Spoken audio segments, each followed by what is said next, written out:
pas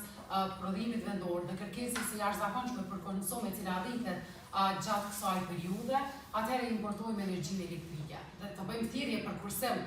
për gjithë konsumatorët, respektivisht në periudat e pikut. Atëherë dihet që gjatë stinorit të dimrit rritet edhe trendi i konsumit të energjisë elektrike, sepse edhe ngroja me energji elektrike e bën vetën, edhe rrjedhimisht është diçka me të cilën ne përballemi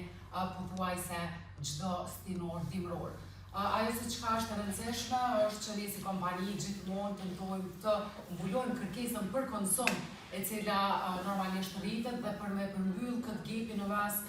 prodhimit vendor dhe kërkesës së jashtëzakonshme për konsum e cila rritet gjatë kësaj periudhe, atëherë importojmë energjinë elektrike. Në këtë rast mund të them që ne si kompani kemi përmbush obligimin tonë, edhe jemi në kontakt të vazhdueshëm me të dy operatorët e rrjetit, do të thonë edhe kecin edhe kostin, edhe do mundohemi në maksimum që të japim informata edhe të ndajmë informata me konsumatorët për të sqaruar se si është situata me energji elektrike në vend. Ajo se çka duhet të kihet parasysh është që të respektojmë dhe të bëjmë thirrje për kursim për gjithë konsumatorët, respektivisht në periudat e pikut dhe orët të cilat vetë se janë thënë edhe nga operatori i transmisionit, edhe të mundohemi maksimalisht që të përdorim energjinë elektrike në mënyrë sa më racionale. Ne në vazhdimsi jemi duke bërë thirrje për kursim, sepse është shumë e nevojshme në këtë periudhë, jo vetëm